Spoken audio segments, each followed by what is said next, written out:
One way that we practice our covenant is by sharing with each other the challenges and celebrations of our lives so that we can better companion each other and bear witness to this thread of life that connects us in this tangled blessing of both joy and sorrow ever woven together. As I share the joys and sorrows of our congregation into this time and space, I invite you to type into the chat of what is on your heart this morning so that we may hold each of these in the embrace of our community. This morning, we are holding in our hearts Mariel Miller, who is grieving the sudden loss of her father, John Platt, who died February 8th.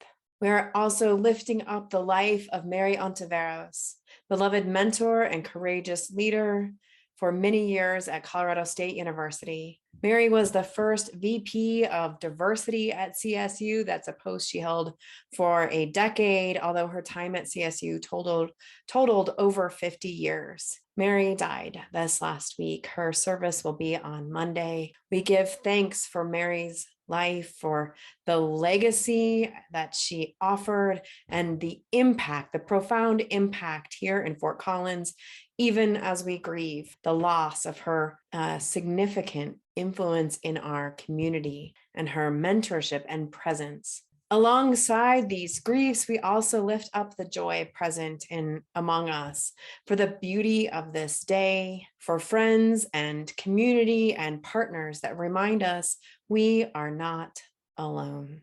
This week, as news came of Russia's invasion of Ukraine, I could feel my throat start to constrict, and I automatically started to flash on childhood drills of hiding under. This week, when news came of Russia's invasion of Ukraine, I could feel my throat suddenly start to constrict, and I flashed in my body of childhood drills of hiding under desks. And then I heard about the Texas governor's attempt to call caring for trans youth an act of child abuse. My stomach tightened and my mind raced as my breathing constricted. What I mean is in each of these moments, my body registered a deepening sense of dread and fear and panic. These things are far away. They are also extremely local. And I know I'm not alone because I could feel a collective sense of anxiety rise in every interaction over the course of this week. And this is saying something because we know we are already pretty anxious and afraid and angry. Before we can know what to do or how to act or how to respond to news like this, we first need to check in with ourselves and the reaction that is happening locally. I mean, in our body. We need to check in with the flight or fight or freeze response because a whole world of people being flooded in that state of hyper arousal and fear. Well, that is what brings us into war. It is a choice, as Sue Ellen said, and it can also be a sudden impulse born of dysregulated anxiety, anger, fear. And so whatever we can do to modulate our body's reaction, not to become unafraid, that maybe isn't even the right goal, but to have some say in how we respond in the middle of this fear. That is to become conscious, to be able to choose, to be able to be free to make choices about how we will respond. Anything we can do towards this end will be for our collective good. And so I want to invite us now into a time of noticing and settling and breathing together. Wherever you are, I invite you to just let your feet find the floor. Feel the soles of your feet held there, held on this earth. Feel yourself held in your chair or wherever you are right now, your couch, your bed, and know yourself here. Know your body here in this moment. And know here You are safe here. Notice your breath as it comes into your body, filling your lungs, expanding your diaphragm. Slowly feel that breath come in and then slowly release it back out. Breathe in peace. Breathe out love.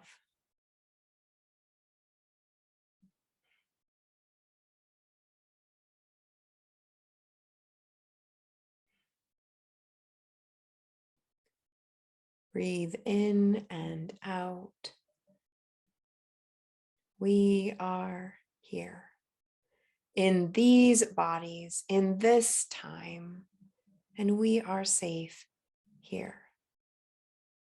Safe to feel whatever we may be feeling, rage or joy, grief or hope, gratitude or resentment, longing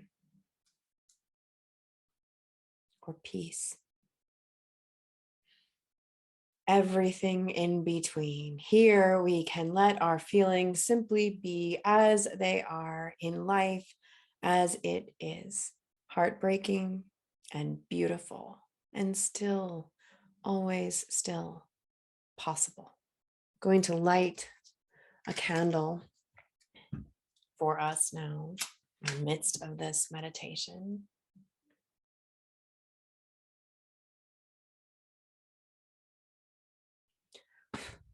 Here with this light, let us feel the ways that we are all connected in this one life, from Fort Collins, Colorado, to Ogden, Utah, to Kiev, Ukraine, to Dallas, Texas, everywhere in between. Let us practice peace and compassion and a braver imagination for the future.